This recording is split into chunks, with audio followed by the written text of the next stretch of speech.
Ready.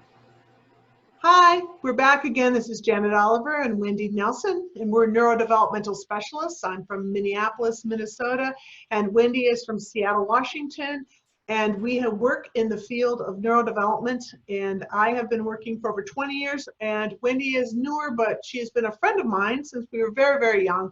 And we've always been very, very close, and we're looking forward to talking today about just development, period. We find that a lot of people are confused about what that means. A lot of people think only children develop, which isn't true. All people are developing at all times. And I think that we sometimes forget that.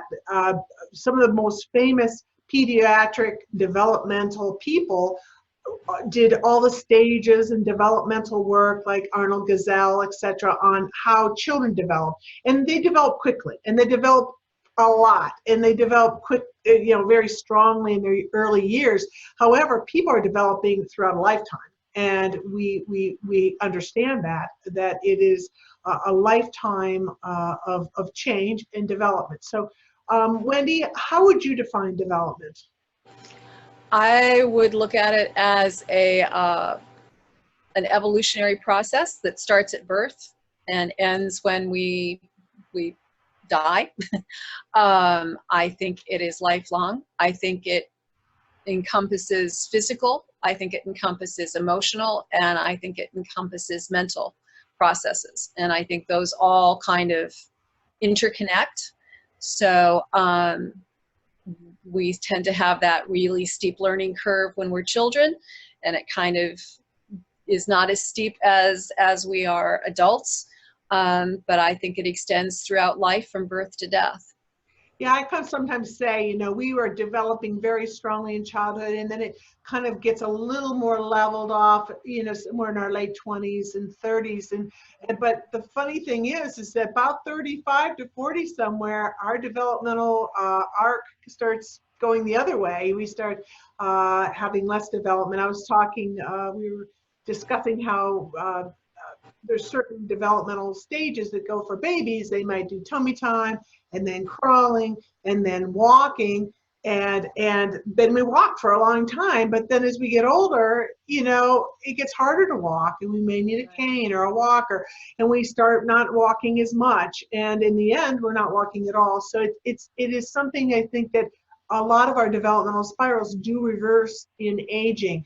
However, I do believe too that we have a lot of developmental resources. If we knew about them, if we use them appropriately, we will be able to extend our longevity, our healthiness, our well-being and development for a much, much longer time. And I think you agree with me on that. You've always been interested in that area. Yeah, I think and I think as with any kind of sensory thing, I think as certain senses or certain processes kind of drop away or become more challenged, I think other ones can kind of be brought more to the forefront. So maybe I can't be as physical, but then maybe I can use my mental capacity more and in a different way.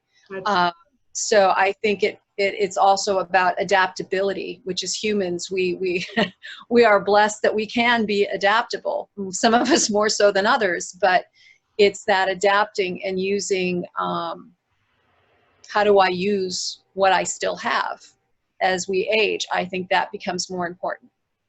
Yeah, we're talking a lot about movement development or motor development, like walking, but of course you're talking about there's mental development, emotional development, but there's also, I think, sensory development. I think a lot of people, like I give myself, here's a great example, vision. When I was young, I was a daydreamer, which means basically that my eyes would unhook and I would like go into an interior state. And I often did it after reading and stuff, and I didn't know then that really what was happening is my eyes were having trouble converging. Okay. And I would they would unhook, and I'd go into this relaxed mental state of interior thinking. And I thought that, and people said, you're always daydreaming, and I thought that was funny. Well, as I got older, my eye muscles got stronger, and I just got better, and that went away, right? And during all the time my young adulthood, I could read, and I was just doing just fine. And then one day when I was about 55, I'm driving down the road and suddenly my eyes unhooked my convergence. That hadn't happened since I was a child. I went, whoa, what is that? And then suddenly I realized I used to do that. I used to do that when I was a child, but now it's coming back because my muscles in my eyes and the vision of my eyes are starting to shift into where they have to work a little harder than they used to. So I had to get out all my eye exercises again and start getting them back into it, because that's very important. I want to keep because if you keep your eye convergence, you're keeping focus. And mental focus and other focus comes comes from our eyes and ears being focused. And so Right. I think that as we get defocused, we tend to check out more. Yeah. See that sometimes with people as they get older, but we also see it in young kids, same thing. And I think the vestibular system, that gravity sense, is another one of those examples where as when you come out as an infant, you're flattened by gravity. And a lot of those, our early movements are designed about getting us upright and moving in gravity. And as you were talking about how that declines as we age.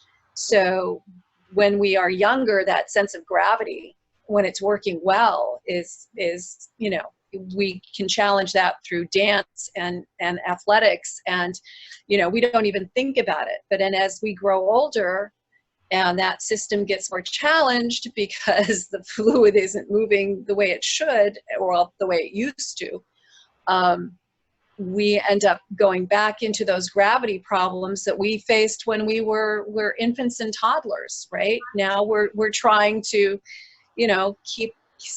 remain upright in gravity. How do we still that move? comes a feeling of unsafeness too. And I think that in old age, a lot of feeling of mental and emotional fear can come out of actually not being stable, not feeling safe, and might not even be aware of it, might be unconscious, but that stability piece, it makes us have gravity and safety.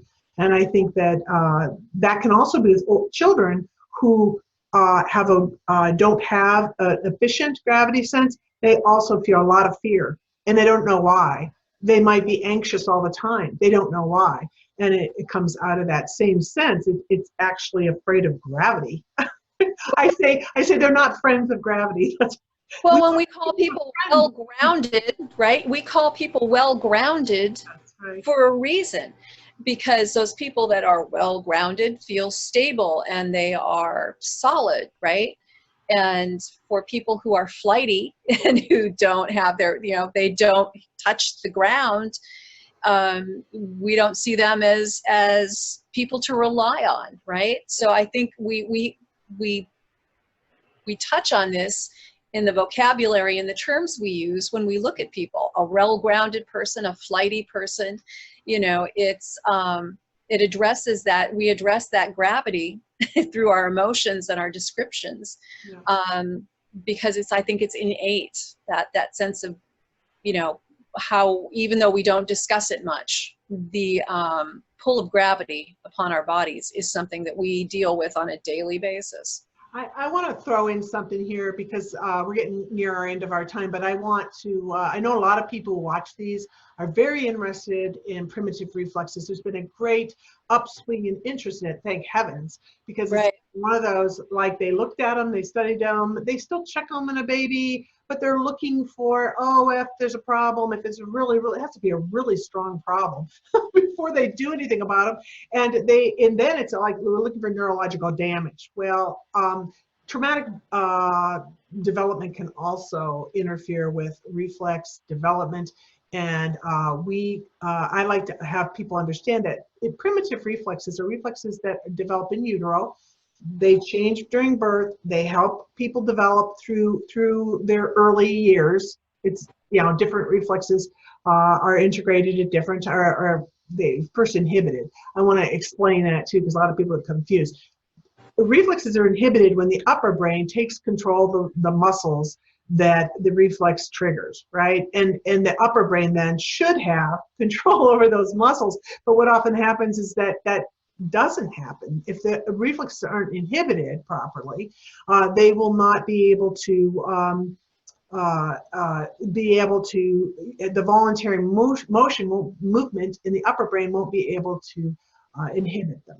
You And don't get a choice. yeah, and people use the word integrated, and integrated is a great word. What that means is after you've inhibited a reflex pattern, you can use that reflex pattern voluntarily to do wonderful things. It gives you strength and stability and a lot of abilities if you have those. But if those patterns are messed up or they don't work right or they're atypical, you don't have that option of having them be integrated into your movement pattern Right. either. So through development, what happens is though you get integrated, your reflexes are triggered at birth, in infancy or babyhood or young childhood, they are inhibited.